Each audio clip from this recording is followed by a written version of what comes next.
पृथला विधायक नयनपाल रावत ने जनता दरबार लगाकर के लोगों की समस्याओं को सुना और इस दौरान विधायक नयनपाल रावत ने ये बताया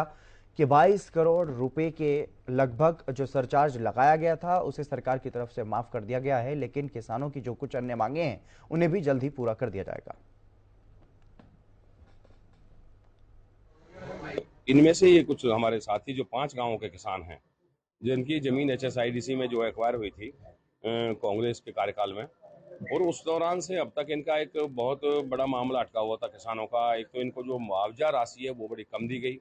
इसके बाद इन पे जो अनाउंसमेंट का पैसा या ब्याज का पैसा, ऐसे कुछ पैसा था जो इन पे नाजायज लगा रखा था।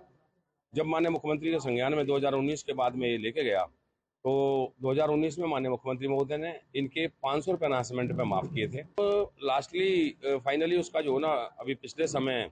माननीय मुख्यमंत्री महोदय ने और पीएस टू सीएम श्रीमान उमाशंकर जी ने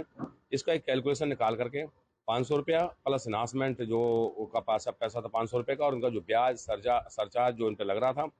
वो सारा माफ करके करीब 22 करोड़ रुपया इनके लिए माफ किया था। और अभी भी 311 किसान उसमें ऐसे रह गए थे जो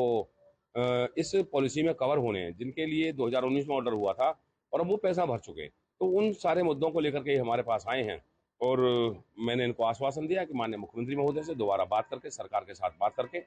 अभी एमडी साहब से भी इनके सामने बात की है। कुछ एक 90 मीटर की रोड जो निकाली थी, उस पर हमारे मचगर गांव के करीब 20 से 25 मकान पुराने बने हुए हैं। तो मेरा एक ही सरकार को कहना था कि जब हम जो लोग अवैध झुग्गियां बना लेते हैं, और अवैध झुग्गियां बनाने के बाद हम उन्हें जब हटाते हैं, सरकार हटाती है, तो उनके लिए रहने की व्यवस्था करती है। तो ये तो दादालाई जमीन पर लोग रह रहे हैं, तो 90 मीटर का रोड को या तो शिफ्ट कर दिया जाए, और अगर रोड वहां रखनी भी है तो जितने भी लोग इसमें प्रभावित हो रहे हैं, चाहे एक परिवार में 3 लोग हैं चाहे 4 लोग हैं, आर के प्लॉट इनके पास हैं, तो उसमें ड्रा डाल करके इनको प्लॉट दे दिया जाए। तो इन सारे मुद्दों पर इनसे चर्चा हुई है, सरकार के साथ भी चर्चा हुई है, और जो चर्चा हुई है वो उनके साथ शेयर की।